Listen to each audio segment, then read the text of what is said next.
पहले बारो हमारो पदर पट्टा पुना रानी तो मचाई दे हम पदर अरे काहे जिद पहले आइलु बैलु पहले बारो हमारो पदर पट्टा पुना रानी तो मचाई दे हम पदर काहे ना हो कि आओ प्यार के रस तो निधारा आओ प्यार के रस तो निधारा कि ऐसे मत झारा केहू और के बानी फिलहाल केहू और के बानी फिलहाल के लागे न मत मारो केहू और के बानी फिलहाल लागे न मत मारो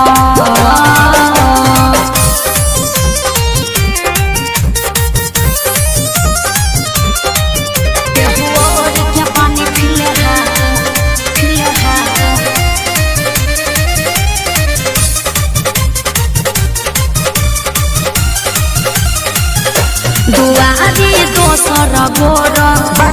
मटक चला वाला छोड़ टाइम तू कर न पास मिली अभी दोसर झकास हसील तका है हसेलू मारी के मुस्की डसेलू कि हम से लगा के रहना रत बात का है तू बहना कि तनी छुए तची कोनेगा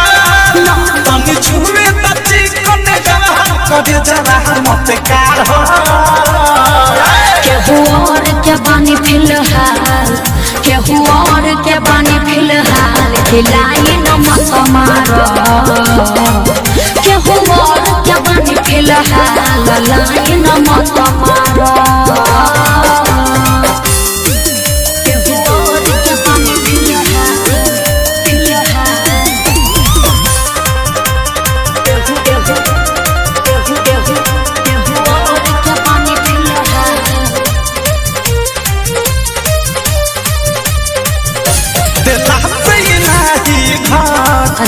लसाले खजाना साथी कि मन बाबा करना माना कि छक फोड़ दे हम छाना अरे दिक्कत हो जाए बायावधस प्रेमी से प्यार झूठे तो कैसे होई तैयार कि राइटर के विशाल तू लौन मन के संभाल बताइबू कि सब जाने अनुराग सब जाने ले प्रियांशु की बतिया मत डरा केहू और के बानी फिलहाल केहू और के बानी फिलहाल खिलाए न मत मारो केहू और के बानी फिलहाल लाए न मत मारो आइलु बैलु कैलो बारो हमारो पदर पट्टा पुना रानी तो मचाई दे हम पदर काहे ना हो कि आओ प्यार के रस तो निधारा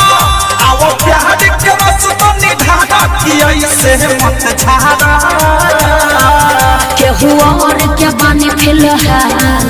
केहू और के बानी फिलहाल खिलाए न मत मारो केहू और के बानी फिलहाल लाए न मत मारो।